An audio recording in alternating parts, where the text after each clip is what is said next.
cette photo, je l'adore. Parce que ça, c'est moi quand j'avais 6 ans et que j'ai commencé à faire du skate. Je me suis mis à peindre, mais sans savoir ce que je faisais. C'était vraiment pour moi juste, tiens, j'ai griffonné sur un papier parce que t'en as besoin. Et parce que derrière, on m'a dit, c'est cool, tu pourrais faire ça, ça, ça, et ça fait boule de neige en fait. Et je me suis fait prendre par mon propre jeu, quoi. Tu peux avoir un talent particulier, si tu le fais pas savoir, ça, tu resteras toujours dans ta grotte. C'est comme une signature maintenant. Je crois que j'ai peint plus de 1000 couvertures de skate jusqu'à présent. Et pour moi, c'est une manière aussi, c'est devenu en fait pour moi une façon de réinterpréter la couverture, parce que malheureusement un magazine ça vit 1 mois, 2 mois en kiosque. Donc en fait quand je peins un personnage, c'est me peindre moi-même à l'intérieur et de dire j'ai vécu ce moment. Et ils ont toujours les yeux fermés, comme tu peux le voir, parce qu'ils n'ont pas besoin d'avoir les yeux ouverts, ils sont sereins, quoi. Tu vois, c'est comme quand tu marches en pleine ville et que tu as les yeux fermés, t'as pas besoin de les ouvrir parce que tu connais parfaitement ton environnement. Ben ils sont comme ça eux, tu vois, ces monstres, c'est toute ma vie en fait. Parce que quand j'étais plus jeune, je faisais beaucoup de cauchemars. J'étais un gros flippé, mais parce qu'au parallèle, j'étais à fond dans les films d'horreur. Mais derrière, moi, je faisais des cauchemars horribles où je me faisais manger, je me faisais croquer et tout par ces monstres. Et le truc qui est drôle, c'est que quand j'ai commencé à peindre, bah, c'était comme un exutoire. Tous mes monstres que j'avais qui me hantaient, bah, ils sont sortis de ma tête et maintenant ils sont devenus mes amis de tous les jours. Aujourd'hui, avec les réseaux sociaux, on a l'impression que le print a plus la force qu'il avait avant.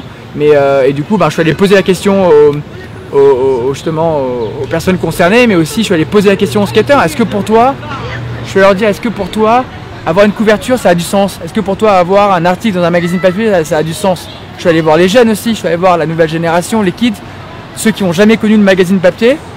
Est-ce qu'ils ont quelque chose à faire en fait aujourd'hui? Et du coup, bah, c'est un sujet super intéressant. Pour moi, le média papier, il ne va pas disparaître, mais il va changer en termes de périodicité. Et pour moi, ça n'a plus lieu d'être de voir un magazine qui sort toutes les semaines ou tous les mois. Moi, j'ai envie de voir le magazine se transformer en bouquin qui sort 1 fois par an. Tu t'imagines même pas combien de magazines sont imprimés et combien sont jetés au feu.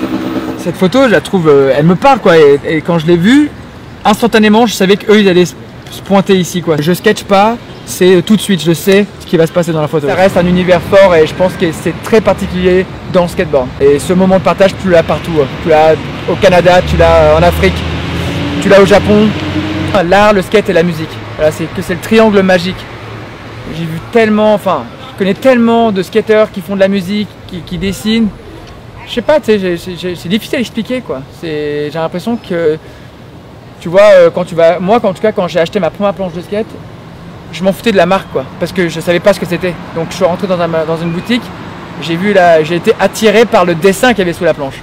Donc tout de suite, ça m'a amené vers cette idée artistique, en me disant, je ne suis pas intéressé par la marque, je ne suis pas intéressé par la forme du skate, mais je suis intéressé par l'art graphique. Et voilà comment on transforme une couverture de skate en un monde voilà, où il y a le monde qui s'échange et qui vit des moments sur le mur. Le premier truc, je veux pas qu'ils me disent que c'est beau, enfin, qu'ils me disent, ça me dit quelque chose. Je me dis que ça lui raconte une histoire en fait, tu vois.